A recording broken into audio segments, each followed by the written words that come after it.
Hello दोस्तों, स्वागत है आप सभी को आपके अपने YouTube channel famous education academy पर। हम लेकर आए हैं प्रतिशत का पार्ट 2।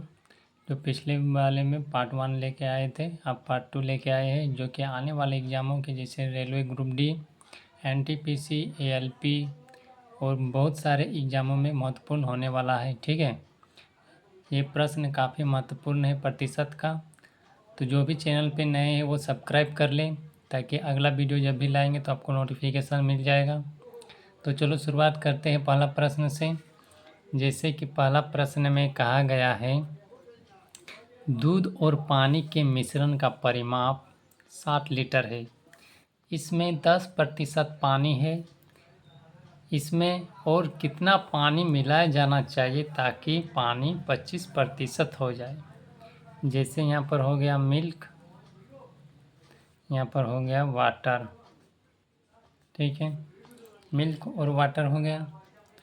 तो मान लो परिमाप टोटल 60 लीटर है, इसमें 10% पानी है। मान लो ये 10% पानी है, 10, तो ये 90% क्या है वाटर है। 90% वाटर है।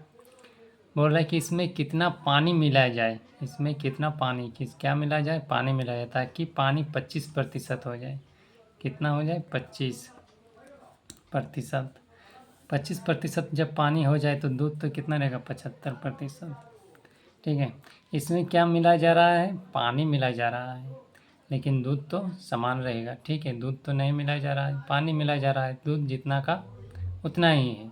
ठीक है, तो जैसे टोटल मिश्रण कितना है, 60 लीटर है, तो हम लिखते हैं इसको 60 इंटू, इसमें 10% पानी है, तो कितना प्रतिशत दूध है, 90%। ठीक है, 90% बराबर। अगले बार मिश्रण हमें कितना मालूम है, नहीं मालूम है, तो इसे हम कुछ x मान लेते हैं। ठीक है, इनटू बोला गया है कि पानी 25% हो जाए, कितना पानी मिला जाए कि कितना पानी मिला जाए कि पानी की 25% हो जाए, यानी हमारा मिल्क कितना हो जाएगा, 75%। इसमें जो समान रहेगा, जो नहीं मिलाया जा रहा है, उसको हम यहाँ पर लिखेंगे 90। जिससे यहाँ पर 90 क्या है, दूध है, दूध नहीं मिलाया जा रहा है। ठीक है, यहाँ पर भी ये वाला दूध है। ठीक है, ये दूध नहीं मिलाया जा रहा है, जो बराबर है, समान है, उसी को हम यहाँ लिखेंगे। जो मिलाया जा रहा है उसका परसेंटेज नहीं लिखेंगे यहाँ पर। ठीक है, ये मिश्रण 60 है, जबकि 10% पानी है, तो कितना प्रतिशत दूध है, 90%। दूसरा में बराबर है, इतना में दूसरा में मिश्रण हमें मालूम नहीं है, तो x लिखें। कितना प्रतिशत पानी बोला गया है, 25, तो दूध कितना होगा, 75%। ठीक है, अब इसको, ये प्रतिशत है। ठीक है, प्रतिशत है, तो प्रतिशत के नीचे कितना आएगा, 100 आएगा, यहाँ 100 आएगा, 100 से 100 कट जाएगा।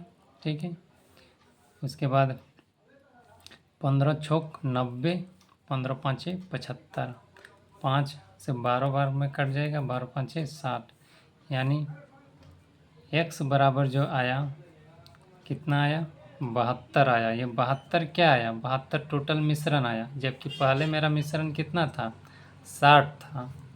तो पहले 60 था, अब कितना आया, 72 आया। तो 72 में हम 60 घटा कर देंगे तो कितना आएगा, 2, और 7 में 6 जाने से 1, 12%। ठीक है,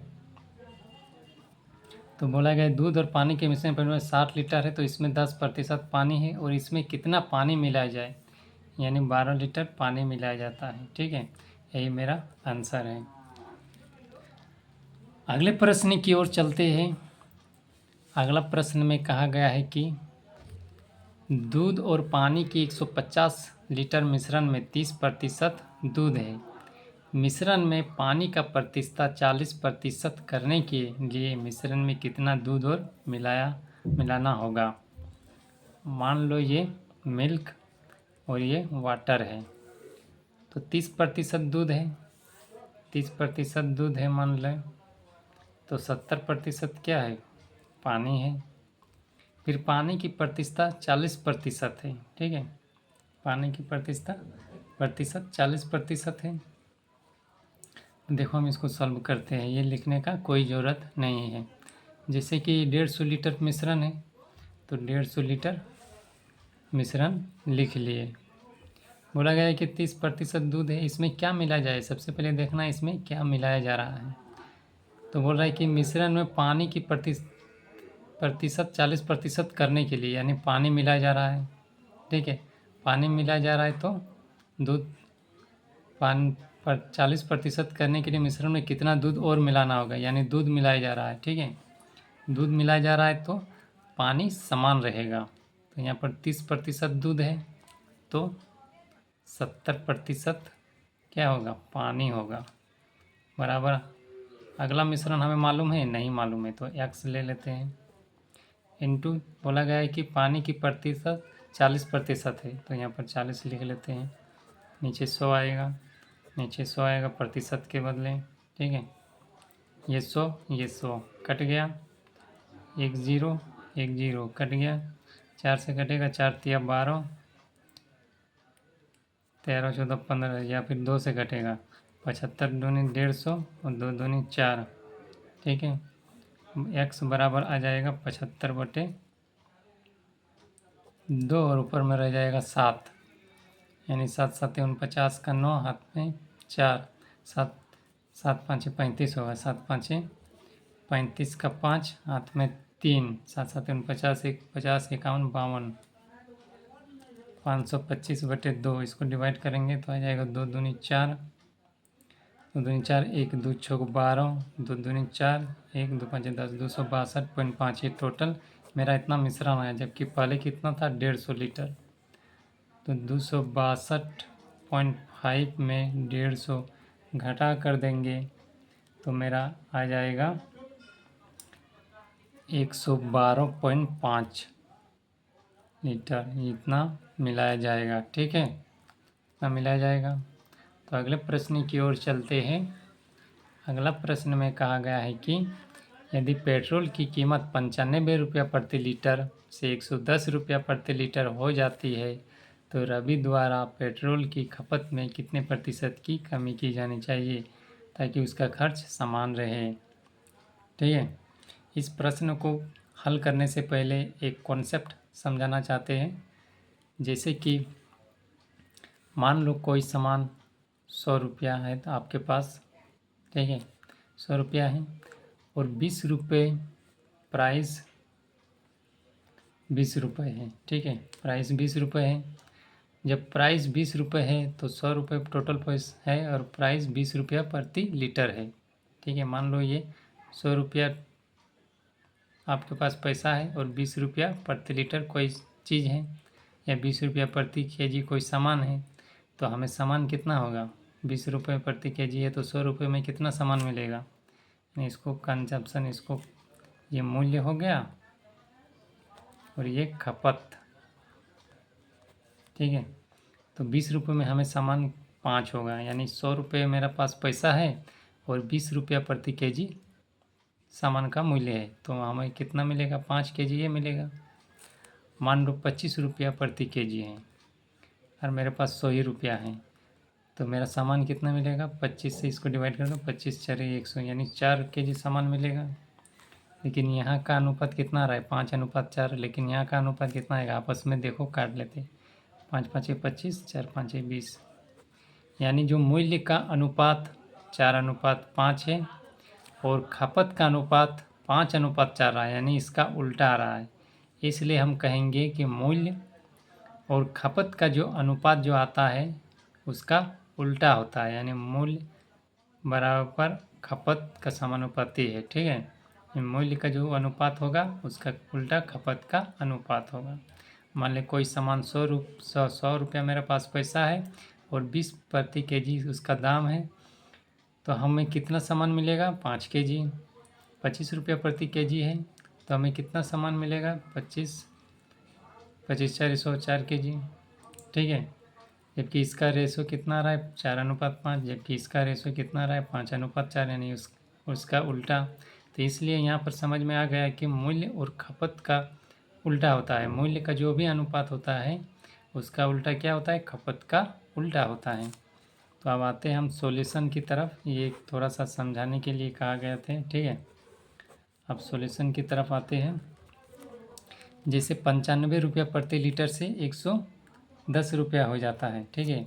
मान लेते हैं यहाँ प्राइस 95 से 110, और यहाँ पर लिख लेते हैं यहाँ पर कंजक्शन यानी खपत, और ये मूल्य है प्राइस, ठीक है।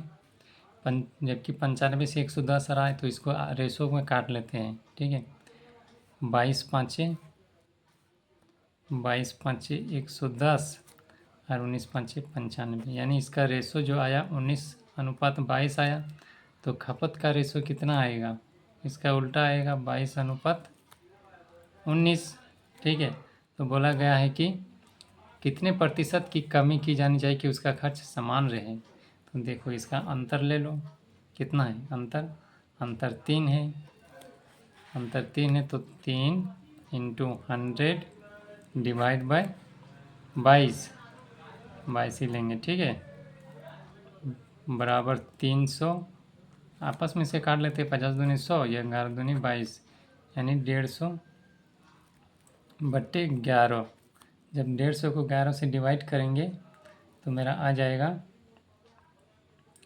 13.64%। ये मेरा आंसर होगा, ठीक है।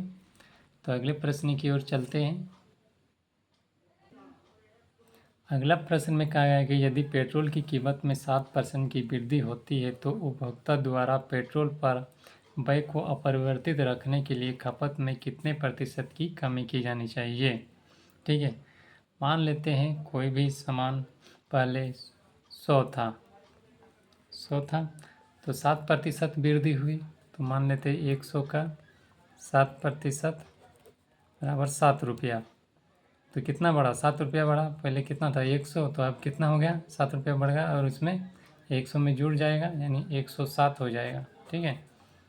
तो पहले 100 था, अब 7 की वृद्धि हुई यानी 107, ठीक है। अब दोनों प्राइस हो गई है।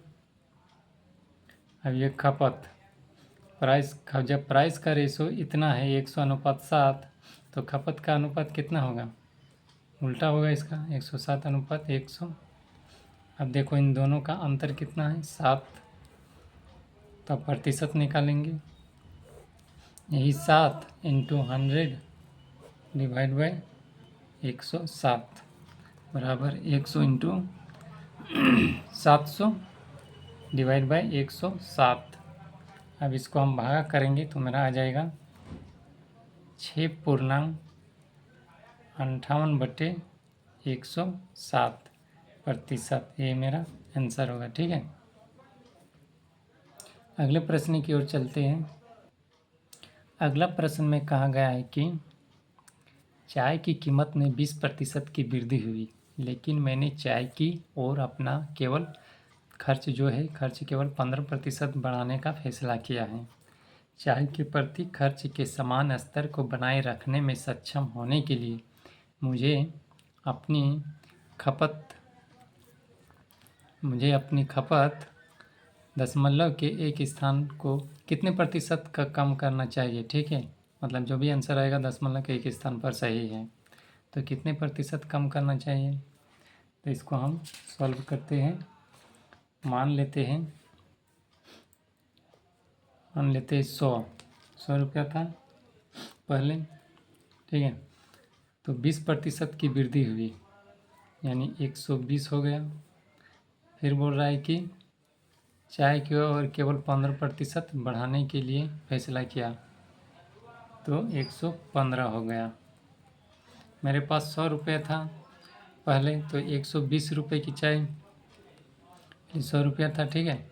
तो 20% की पहले वृद्धि की, 20%, तो 120 हो गया।